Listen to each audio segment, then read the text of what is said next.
Hello दोस्तों, welcome to timely itinerary. इस video में मैं आपके साथ मेरे गैंगटॉक, दार्जिलिंग और मेरी ट्रिप की डिटेल्स शेयर करूंगा। इसमें मैं आपको बताऊंगा हैदराबाद से मैं ये सारी लोकेशंस तक कैसे पहुंचा था और हर जगह पहुंचकर मैंने एक के बाद एक कौन कौन सी टूरिस्ट प्लेसेस कवर की थी। साथ ही मैं आपको हर टूरिस्ट प्लेस की एंट्री फीस, उसकी विजिट ड्यूरेशन और उसकी टाइमिंग्स के बारे में बताता रहूँगा। ये सारे लोकेशंस मैं आपको मैप्स के माध्यम से बताता रहूँगा ताकि आप अपना ट्रिप अच्छे से प्लान कर सकें। मेरे इस वीडियो की मदद से आप लोग गैंगटॉक और दार्जिलिंग की टूरिस्ट प्लेसेस का कम से कम समय में भरपूर मज़ा ले सकते हैं। साथ ही मैं आपको अपनी पर्सनल सजेशन भी देता रहूँगा जो प्रॉब्लम्स मैंने फेस की थी ट्रिप में, ताकि आप उसे अवॉइड कर सकें। और वीडियो के अंत में मैं अपना टूर प्लान और इस ट्रिप में आए बजट के बारे में आपको बता दूंगा। तो दोस्तों, बिना किसी देर के शुरू करते हैं हमारा सफ़र। तो दोस्तों, इस ट्रिप की शुरुआत हम लोगों ने हैदराबाद से की थी। सुबह के लगभग 9 बजे तक हम लोग राजीव गांधी इंटरनेशनल एयरपोर्ट पहुंच गए थे। इस ट्रिप की हमारी पहली डेस्टिनेशन गैंगटॉक थी और वहां तक पहुंचने के लिए हम लोग पहले बागडोगरा एयरपोर्ट तक फ़्लाइट में चले गए थे और वहां से विज़राइट की शेयरिंग कैब कर ली थी। हैदराबाद से हमारी फ़्लाइट के डिपार्चर का टाइम सुबह के 10:30 को था।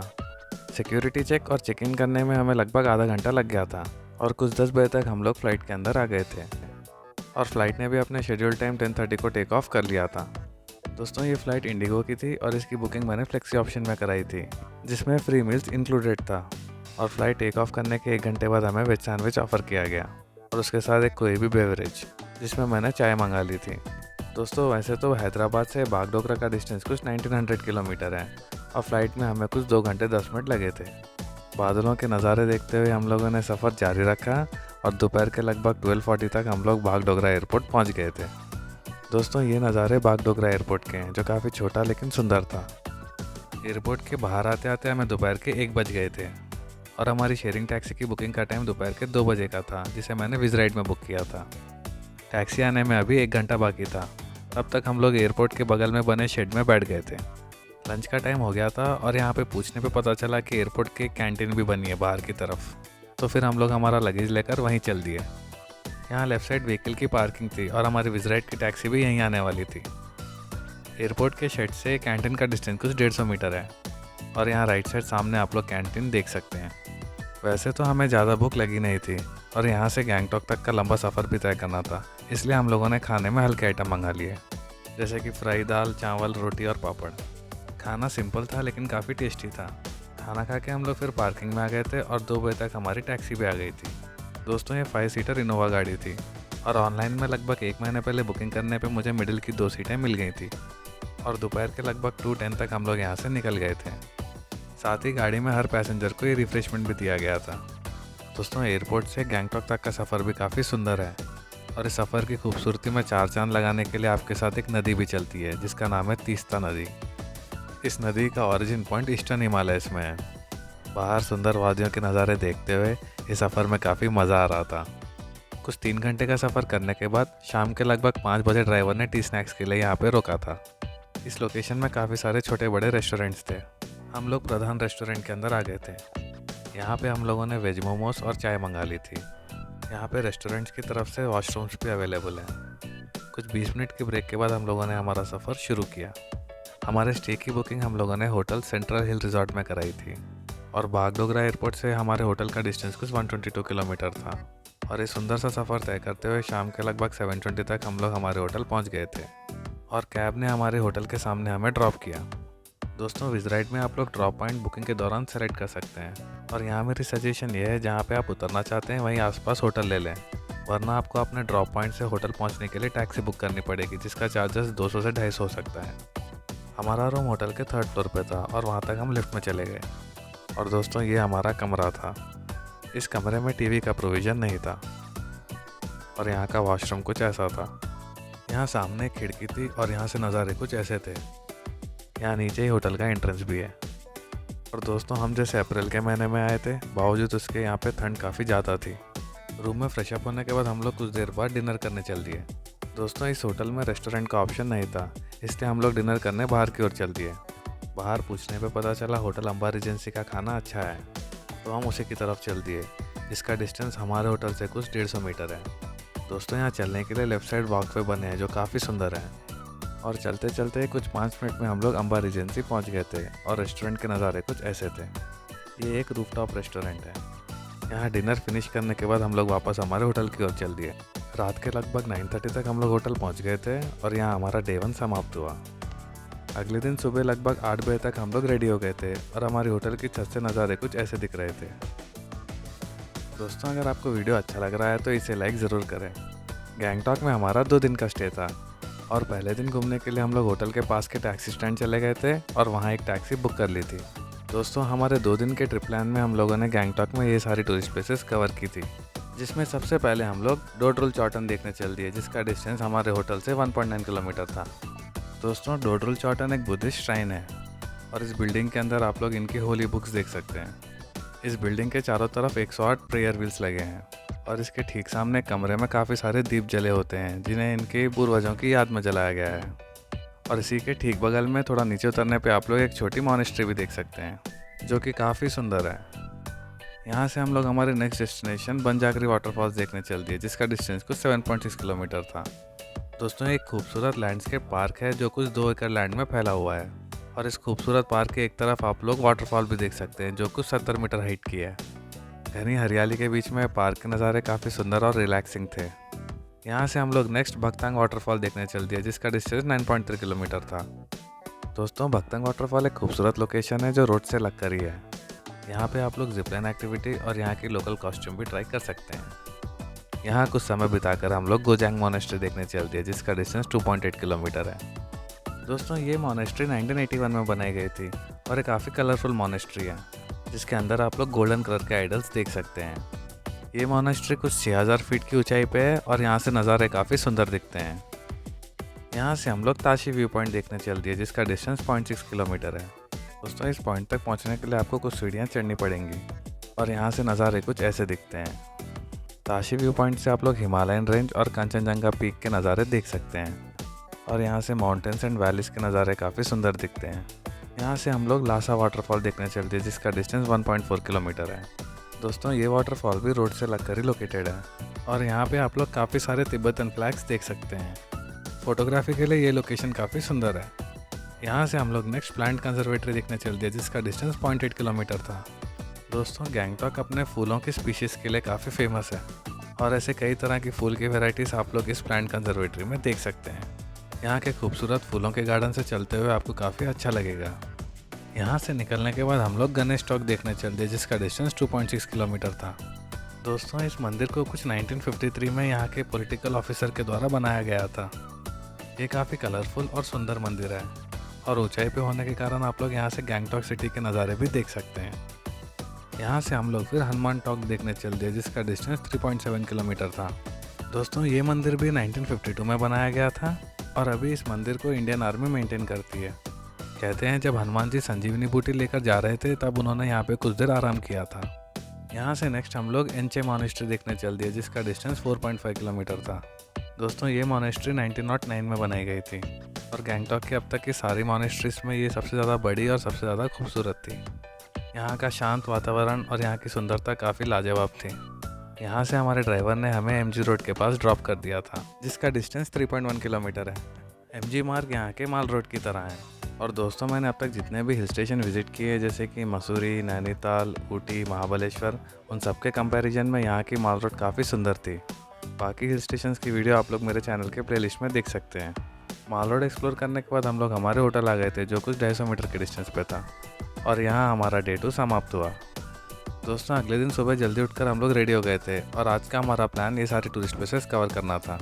और ये सारी टूरिस्ट प्लेसेस कवर करने के लिए 9:30 को वज्रा टैक्सी स्टैंड से गाड़ियाँ निकलती हैं, लेकिन अनफॉर्चुनेटली एवलांच के कारण वो रास्ता बंद था।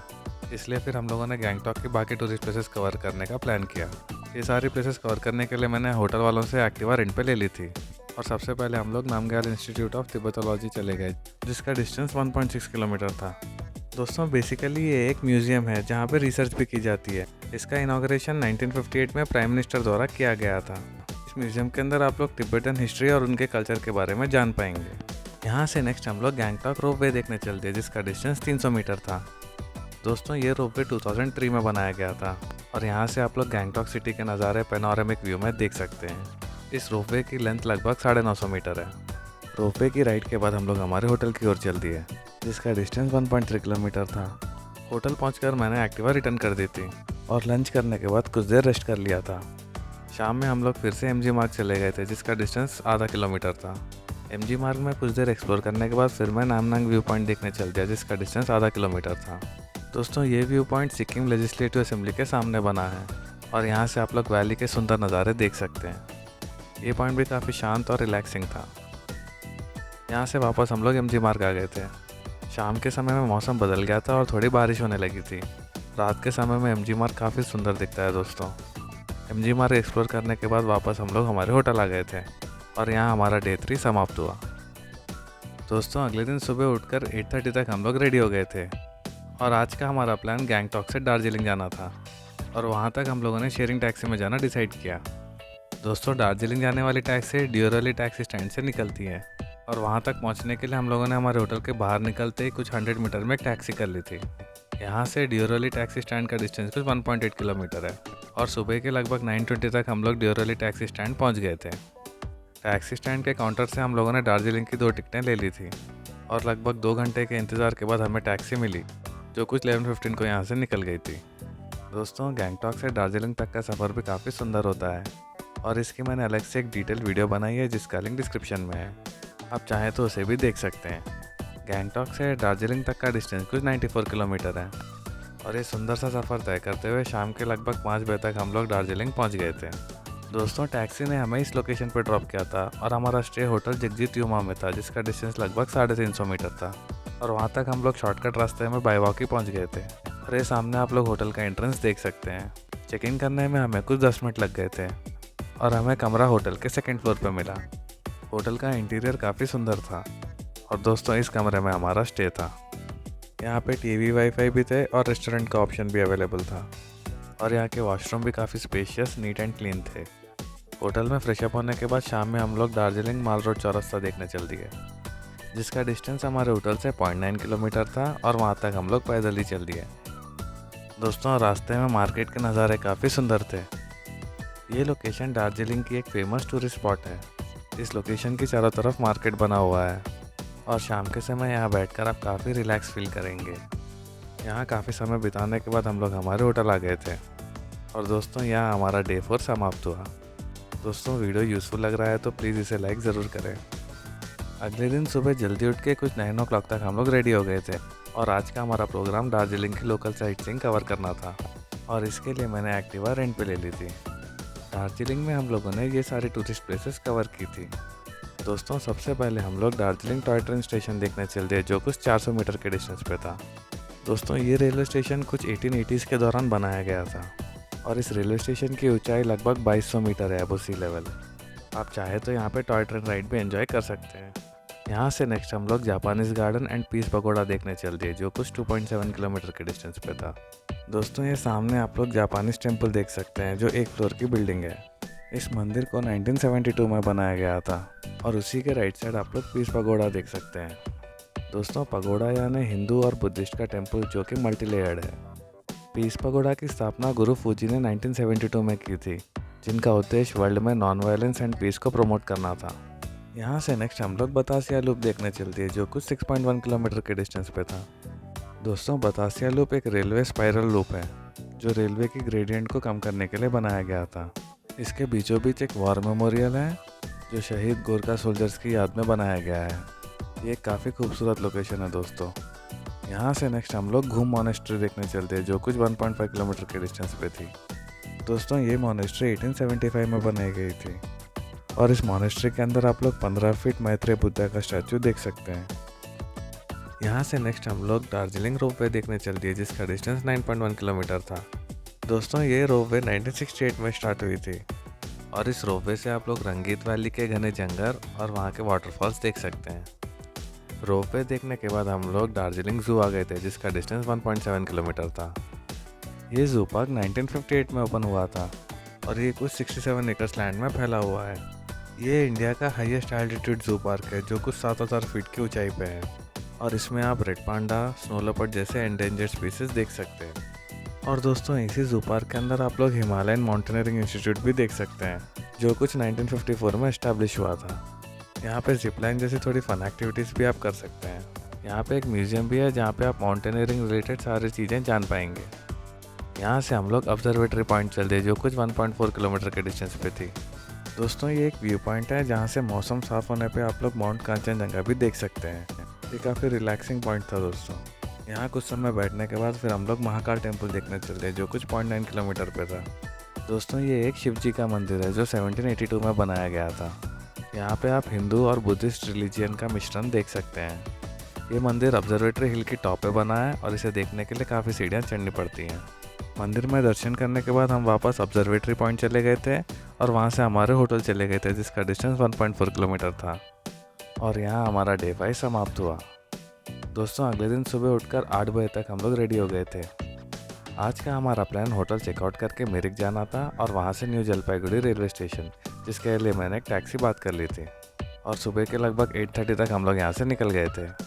इस सफ़र में हमने ये सारी टूरिस्ट प्लेसेस कवर की थी जिसमें सबसे पहले लेपचा जगत पड़ा था जिसका डिस्टेंस 14 किलोमीटर था। दोस्तों लेपचा जगत एक स्मॉल विलेज है और इसी से लगकर रिजर्व फॉरेस्ट एरिया है। यहाँ से नेक्स्ट हम लोग पाइन फॉरेस्ट व्यू पॉइंट चल दिए जिसका डिस्टेंस 1.3 किलोमीटर था। यहाँ पे आप लंबे लंबे पाइन के पेड़ देख सकते हैं जहाँ घने जंगलों के बीच आप नेचर को एक्सपीरियंस कर सकते हैं। यहाँ से नेक्स्ट हम सिमना व्यू पॉइंट देखने चलते हैं जो कुछ 7.5 किलोमीटर के डिस्टेंस पे था। दोस्तों ये व्यू पॉइंट 7,500 फीट की ऊंचाई पे बना है और यहाँ सामने आप लोग नेपाल का एरिया देख सकते हैं। यहाँ से वादियों के नज़ारे काफ़ी सुंदर थे। यहाँ से हम पशुपति बॉर्डर देखने चलते जिसका डिस्टेंस 6.1 किलोमीटर था। दोस्तों यहाँ सामने पशुपति इंडिया नेपाल बॉर्डर है। यहाँ से आप नेपाल के अंदर जाकर पशुपति मार्केट एक्सप्लोर कर सकते हैं। यहाँ से नेक्स्ट हम लोग मिरिक चलती है जिसका डिस्टेंस 15 किलोमीटर था। जाते समय रास्ते में हम लोगों ने गोपालधारा टी स्टेट देख ली थी।